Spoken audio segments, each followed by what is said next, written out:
He copied the greatest part of the works of Origen with his own hand, and, assisted by Eusebius, gave a correct copy of the Old Testament, which had suffered greatly by the ignorance or negligence of former transcribers.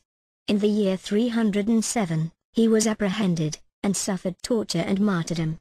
Marcellus, Bishop of Rome, being banished on account of his faith, fell a martyr to the miseries he suffered in exile, January 16, AD 310.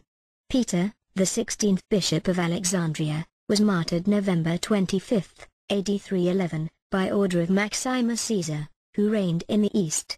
Agnes, a virgin of only 13 years of age, was beheaded for being a Christian, as was Cyrene, the empress of Diocletian. Valentine, a priest, suffered the same fate at Rome, and Erasmus, a bishop, was martyred in Campania. Soon after this the persecution abated in the middle parts of the empire, as well as in the west, and Providence at length began to manifest vengeance on the persecutors. Maximian endeavored to corrupt his daughter Fausta to murder Constantine her husband, which she discovered, and Constantine forced him to choose his own death, when he preferred the ignominious death of hanging after being an emperor near 20 years. Constantine was the good and virtuous child of a good and virtuous father, born in Britain. His mother was named Helena, daughter of King Coilus. He was a most bountiful and gracious prince, having a desire to nourish learning and good arts, and did oftentimes use to read, write, and study himself. He had marvelous good success and prosperous achieving of all things he took in hand, which then was, and truly, supposed to proceed of this, for that he was so great a favourer of the Christian faith. Which faith when he had once embraced, he did ever after most devoutly and religiously reverence. Thus Constantine, sufficiently appointed with strength of men but especially with strength of God, entered his journey coming towards Italy, which was about the last year of the persecution, AD 313. Maxentius, understanding of the coming of Constantine, and trusting more to his devilish art of magic than to the good will of his subjects, which he little deserved, durst not show himself out of the city, nor encounter him in the open field, but with privy garrisons laid wait for him by the way in sundry straits, as he should come, with whom Constantine had divers skirmishes, and by the power of the Lord did ever vanquish them and put them to flight. Notwithstanding, Constantine yet was in no great comfort, but in great care and dread in his mind, approaching now near unto Rome, for the magical charms and sorceries of Maxentius, wherewith he had vanquished before Severus, sent by Galerius against him. Wherefore, being in great doubt and perplexity in himself, and revolving many things in his mind, what help he might have against the operations of his charming Constantine, in his journey drawing toward the city, and casting up his eyes many times to heaven, in the south part, about the going down of the sun, saw a great brightness in heaven, appearing in the similitude of a cross, giving this inscription, in hoc vince, that is, in this overcome. Eusebius Pamphilus doth witness that he had heard the said Constantine himself oftentimes report, and also to swear this to be true and certain, which he did see with his own eyes in heaven, and also his soldiers about him. At the sight whereof when he was greatly astonished, and consulting with his men upon the meaning thereof, behold, in the night season in his sleep, Christ appeared to him with the sign of the same cross which he had seen before, bidding him to make the figuration thereof, and to carry it in his wars before him, and so should we have the victory. Constantine so established the peace of the Church that for the space of 1,000 years we read of no set persecution against the Christians, unto the time of John Wycliffe. So happy, so glorious was this victory of Constantine, surnamed the Great. For the joy and gladness whereof, the citizens who had sent for him before, with exceeding triumph brought him into the city of Rome, where he was most honorably received, and celebrated the space of 7 days together, having, moreover, in the marketplace, his image set up, holding in his right hand the sign of the cross, with this inscription, with this wholesome sign, the true token of fortitude, I have rescued and delivered our city from the yoke of the tyrant. We shall conclude our account of the 10th and last general persecution with the death of St. George, the titular saint and patron of England.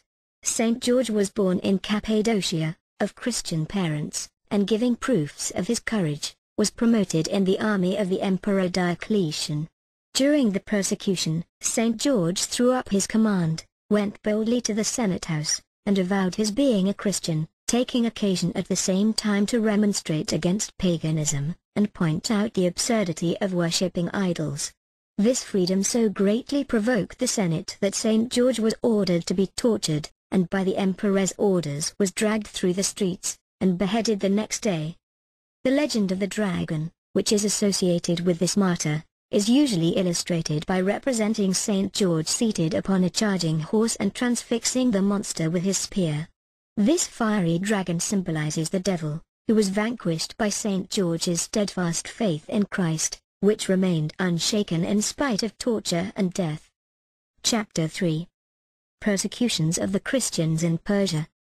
The gospel having spread itself into Persia, the pagan priests, who worshipped the sun, were greatly alarmed, and dreaded the loss of that influence they had hitherto maintained over the people's minds and properties.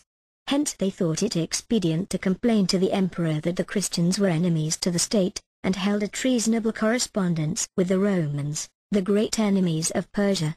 The emperor Sapors, being naturally averse to Christianity, easily believed what was said against the Christians, and gave orders to persecute them in all parts of his empire. On account of this mandate, many eminent persons in the church and state fell martyrs to the ignorance and ferocity of the pagans. Constantine the Great, being informed of the persecutions in Persia, wrote a long letter to the Persian monarch, in which he recounts the vengeance that had fallen on persecutors, and the great success that had attended those who had refrained from persecuting the Christians. Speaking of his victories over rival empires of his own time, he said, "I subdued these solely by faith in Christ, for which God was my helper, who gave me victory in battle, and made me triumph over my enemies. He hath likewise so enlarged to me the bounds of the Roman Empire, that it extends from the western ocean almost to the uttermost parts of the east. For this domain I neither offered sacrifices to the ancient deities, nor made use of charm or divination, but only offered up prayers to the Almighty God, and followed the cross of Christ. Rejoiced should I be if the throne of Persia found glory also, by embracing the Christians, that so you with me, and they with you, may enjoy all happiness." In consequence of this appeal, the persecution ended for the time, but it was renewed in later years when another king succeeded to the throne of Persia.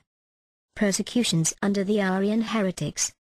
The author of the Arian heresy was Arius, a native of Libya, and a priest of Alexandria, who, in AD 318, began to publish his errors. He was condemned by a council of Libyan and Egyptian bishops, and that sentence was confirmed by the Council of Nice, AD 325.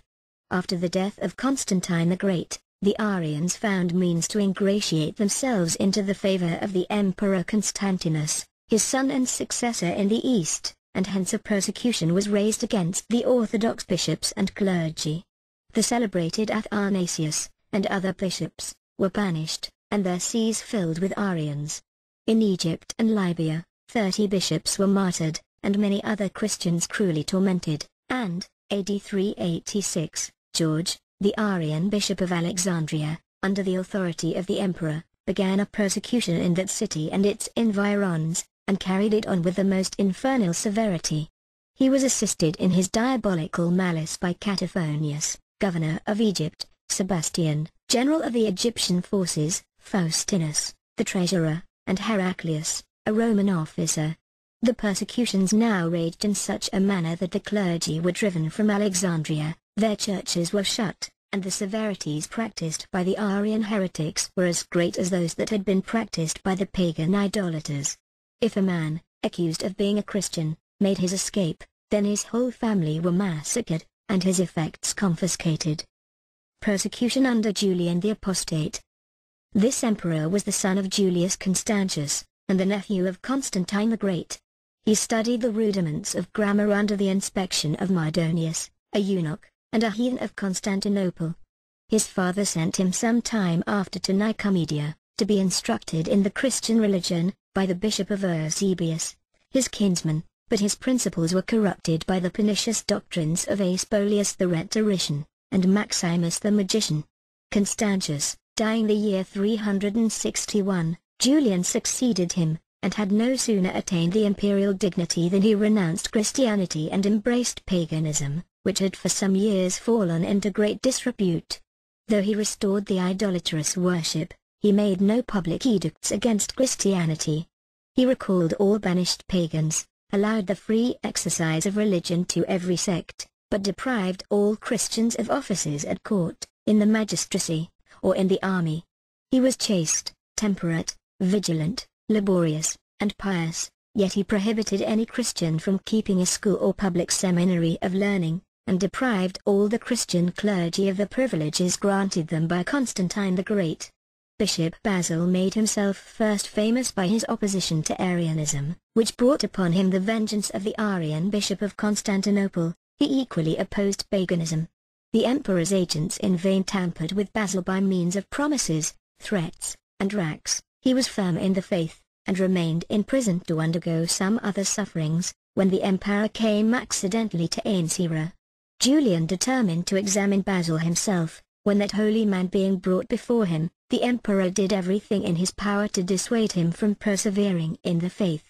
Basil not only continued as firm as ever, but, with a prophetic spirit, foretold the death of the emperor, and that he should be tormented in the other life. Enraged at what he heard, Julian commanded that the body of Basil should be torn every day in 7 different parts, until his skin and flesh were entirely mangled. This inhuman sentence was executed with rigor, and the martyr expired under its severities, on June 28, AD 362. Donatus, Bishop of Arezzo, and Hieronymus, a hermit, suffered about the same time, also Gordian, a Roman magistrate. Artemius, commander-in-chief of the Roman forces in Egypt, being a Christian, was deprived of his commission, then of his estate, and lastly of his head. The persecution raged dreadfully about the latter end of the year 363, but, as many of the particulars have not been handed down to us, it is necessary to remark in general, that in Palestine many were burnt alive, others were dragged by their feet through the streets naked until they expired, some were scalded to death, many stoned, and great numbers had their brains beaten out with clubs. In Alexandria, innumerable were the martyrs who suffered by the sword, burning, crucifixion and stoning. In Arethusa, several were ripped open, and corn being put into their bellies, swine were brought to feed therein, which, in devouring the grain, likewise devoured the entrails of the martyrs, and in Thrace, Emilianus was burned at a stake, and Domitius murdered in a cave, whither he had fled for refuge. The emperor, Julian the Apostate, died of a wound which he received in his Persian expedition, AD 363, and even while expiring, uttered the most horrid blasphemies. He was succeeded by Jovian, who restored peace to the church. After the decease of Jovian, Valentinian succeeded to the empire, and associated to himself Valens, who had the command in the east, and was an Arian and of an unrelenting and persecuting disposition. Persecution of the Christians by the Goths and Vandals. Many Scythian Goths having embraced Christianity about the time of Constantine the Great, the light of the gospel spread itself considerably in Scythia, though the 2 kings who ruled that country, and the majority of the people continued pagans. Fritign, king of the West Goths, was an ally to the Romans, but Athanarige, king of the East Goths, was at war with them. The Christians, in the dominions of the former, lived unmolested, but the latter, having been defeated by the Romans, wreaked his vengeance on his Christian subjects, commencing his pagan injunctions in the year 370. In religion the Goths were Arians, and called themselves Christians, therefore they destroyed all the statues and temples of the heathen gods, but did no harm to the orthodox Christian churches. Alaric had all the qualities of a great general. To the wild bravery of the Gothic barbarian he added the courage and skill of the Roman soldier. He led his forces across the Alps into Italy, and although driven back for the time, returned afterward with an irresistible force. The last Roman triumph. After this fortunate victory over the Goths, a triumph, as it was called, was celebrated at Rome. For hundreds of years successful generals had been awarded this great honor on their return from a victorious campaign. Upon such occasions the city was given up for days to the marching of troops laden with spoils, and who dragged after them prisoners of war, among whom were often captive kings and conquered generals. This was to be the last Roman triumph, for it celebrated the last Roman victory. Although it had been won by Stilicho, the general, it was the boy emperor, Honorius, who took the credit, entering Rome in the car of victory, and driving to the capital amid the shouts of the populace.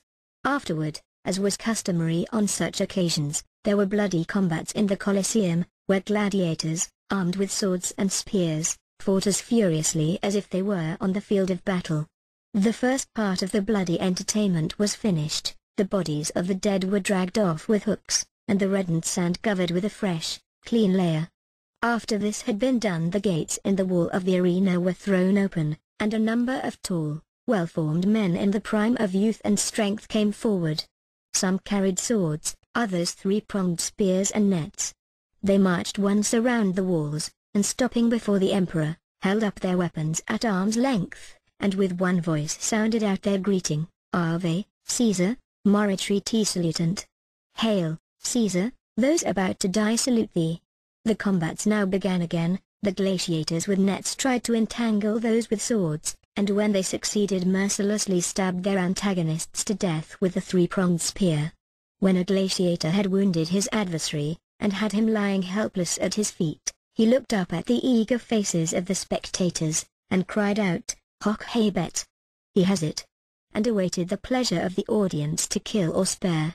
If the spectators held out their hands towards him, with thumbs upward, the defeated man was taken away, to recover if possible from his wounds. But if the fatal signal of thumbs down was given, the conquered was to be slain, and if he showed any reluctance to present his neck for the death blow, there was a scornful shout from the galleries, Recipiferum! Receive the steel! Privileged persons among the audience would even descend into the arena, to better witness the death agonies of some unusually brave victim, before his corpse was dragged out at the death gate. The show went on, many had been slain, and the people, madly excited by the desperate bravery of those who continued to fight, shouted their applause. But suddenly there was an interruption. A rudely clad, robed figure appeared for a moment among the audience, and then boldly leapt down into the arena. He was seen to be a man of rough but imposing presence, bareheaded and with sun-browned face. Without hesitating an instant he advanced upon two gladiators engaged in a life-and-death struggle, and laying his hand upon one of them sternly reproved him for shedding innocent blood, and then, turning toward the thousands of angry faces ranged around him, called upon them in a solemn, deep-toned voice which resounded through the deep enclosure. These were his words: Do not requite God's mercy in turning away the swords of your enemies by murdering each other. Angry shouts and cries at once drowned his voice. This is no place for preaching! The old customs of Rome must be observed! On gladiators. Thrusting aside the stranger, the gladiators would have again attacked each other, but the man stood between, holding them apart, and trying in vain to be heard. Sedition! Sedition! Down with him! Was then the cry, and the gladiators, enraged at the interference of an outsider with their chosen vocation, at once stabbed him to death. Stones, or whatever missiles came to hand, also rained down upon him from the furious people, and thus he perished, in the midst of the arena. His dress showed him to be one of the hermits who vowed themselves to a holy life of prayer and self-denial, and who were reverenced by even the thoughtless and combat-loving Romans. The few who knew him told how he had come from the wilds of Asia on a pilgrimage, to visit the churches and keep his Christmas at Rome. They knew he was a holy man, and that his name was Telemachus no more. His spirit had been stirred by the sight of thousands flocking to see men slaughter one another, and in his simple-hearted zeal he had tried to convince them of the cruelty and wickedness of their conduct. He had died, but not in vain. His work was accomplished at the moment he was struck down, for the shock of such a death before their eyes turned the hearts of the people. They saw the hideous aspects of the favorite vice to which they had blindly surrendered themselves, and from the day Telemachus fell dead in the Colosseum, no other fight of gladiators was ever held there. Persecutions from about the middle of the 5th, to the conclusion of the 7th century. Proterius was made a priest by Cyril, Bishop of Alexandria, who was well acquainted with his virtues, before he appointed him to preach. On the death of Cyril, the see of Alexandria was filled by discourse, an inveterate enemy to the memory and family of his predecessor. Being condemned by the Council of Chalcedon for having embraced the errors of Eutyches, he was deposed, and Proterius chosen to fill the vacancy, who was approved of by the emperor. This occasioned a dangerous insurrection, for the city of Alexandria was divided into two factions, the one to espouse the cause of the old, and the other of the new prelate. In one of the commotions, the Eutychians determined to wreak their vengeance on Proterius, who fled to the church for sanctuary, but on Good Friday, AD 457, a large body of them rushed into the church, and barbarously murdered the prelate, after which they dragged the body through the streets, insulted it, cut it to pieces, burnt it, and scattered the ashes in the air. Hermenegildas, a Gothic prince, was the eldest son of Leovigildas, a king of the Goths, in Spain. This prince, who was originally an Arian, became a convert to the Orthodox faith, by means of his wife Ingunda. When the king heard that his son had changed his religious sentiments, he stripped him of the command at Seville, where he was governor, and threatened to put him to death unless he renounced the faith he had newly embraced. The prince, in order to prevent the execution of his father's menaces, began to put himself into a posture of defense, and many of the Orthodox persuasion in Spain declared for him. The king, exasperated at this act of rebellion, began to punish all the Orthodox Christians who could be seized by his troops, and thus a very severe persecution commenced. He likewise marched against his son at the head of a very powerful army. The prince took refuge in Seville, from which he fled, and was at length besieged and taken at Tacita. Loaded with chains, he was sent to Seville, and at the feast of Easter refusing to receive the Eucharist from an Arian bishop, the enraged king ordered his guards to cut the prince to pieces, which they punctually performed, April 13, AD 586. Martin, Bishop of Rome, was born at Todi, in Italy. He was naturally inclined to virtue, and his parents bestowed on him an admirable education. He opposed the heretics called Monothelites, who were patronized by the Emperor Heraclius. Martin was condemned at Constantinople, where he was exposed in the most public places to the ridicule of the people, divested of all episcopal marks of distinction, and treated with the greatest scorn and severity. After lying some months in prison, Martin was sent to an island at some distance, and there cut to pieces, AD 655. John, Bishop of Bergamo, in Lombardy, was a learned man, and a good Christian. He did his utmost endeavors to clear the Church from the errors of Arianism, and joining in this holy work with John, Bishop of Milan, he was very successful against the heretics, on which account he was assassinated on July 11, AD 683. Kilian was born in Ireland, and received from his parents a pious and Christian education. He obtained the Roman pontiff's license to preach to the pagans in Franconia, in Germany. At Würzburg he converted Gosbert, the governor, whose example was followed by the greater part of the people in 2 years after. Persuading Gosbert that his marriage with his brother's widow was sinful, the latter had him beheaded, AD 689. Persecutions from the early part of the 8th, to near the conclusion of the 10th century. Boniface, Archbishop of Mentz, and father of the German Church, was an Englishman, and is, in ecclesiastical history, looked upon as one of the brightest ornaments of this nation. Originally his name was Winfrid, or Winfrid, and he was born at Curton, in Devonshire, then part of the West Saxon kingdom. When he was only about 6 years of age, he began to discover a propensity to reflection, and seemed solicitous to gain information on religious subjects. Wulfrad, the abbot, finding that he possessed a bright genius, as well as a strong inclination to study, had him removed to Nutz, a seminary of learning in the diocese of Winchester, where he would have a much greater opportunity of attaining improvements than at Exeter. After due study, the abbot, seeing him qualified for the priesthood, obliged him to receive that holy order when he was about 30 years old. From which time he began to preach and labor for the salvation of his fellow creatures. He was released to attend a synod of bishops in the kingdom of West Saxons. He afterwards, in 719, went to Rome, where Gregory II, who then sat in Peter's chair, received him with great friendship, and finding him full of all virtues that compose the character of an apostolic missionary, dismissed him without commission at large to preach the gospel to the pagans wherever he found them. Passing through Lombardy and Bavaria, he came to Thuringia, which country had before received the light of the gospel. He next visited Utrecht, and then proceeded to Saxony, where he converted some thousands to Christianity. During the ministry of this meek prelate, Pepin was declared King of France.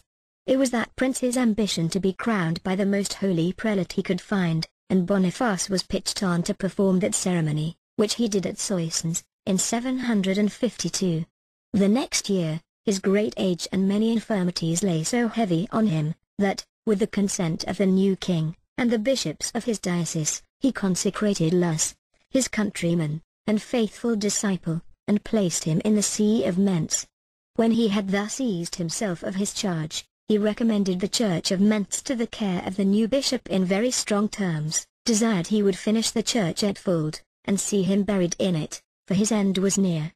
Having left these orders, he took boat to the Rhine, and went to Friesland, where he converted and baptized several thousands of barbarous natives, demolished the temples, and raised churches on the ruins of those superstitious structures. A day being appointed for confirming a great number of new converts, he ordered them to assemble in a new open plain, near the river Bourd. Thither he repaired the day before, and, pitching a tent, determined to remain on the spot all night, in order to be ready early in the morning. Some pagans, who are his inveterate enemies, having intelligence of this, poured down upon him and the companions of his mission in the night, and killed him and 52 of his companions and attendants on June 5, AD 755. Thus fell the great father of the Germanic Church, the honor of England, and the glory of the age in which he lived. 42 persons of Armorian in Upper Friargia were martyred in the year 845, by the Saracens, the circumstances of which transactions are as follows. In the reign of Theophilus, the Saracens ravaged many parts of the Eastern Empire, gained several considerable advantages over the Christians, took the city of Armorian, and numbers suffered martyrdom. Flora and Mary, two ladies of distinction, suffered martyrdom at the same time. Perfectus was born at Corduba, in Spain, and brought up in the Christian faith. Having a quick genius, he made himself master of all the useful and polite literature of that age, and at the same time was not more celebrated for his abilities than admired for his piety. At length he took priest's orders, and performed the duties of his office with great assiduity and punctuality. Publicly declaring Mahomet an impostor, he was sentenced to be beheaded, and was accordingly executed, AD 850, after which his body was honorably interred by the Christians. Albert, Bishop of Prague, a Bohemian by birth, after being involved in many troubles, began to direct his thoughts to the conversion of the infidels, to which end he repaired to Danzig, where he converted and baptized many, which so enraged the pagan priests, that they fell upon him, and dispatched him with darts, on April 23, AD 997.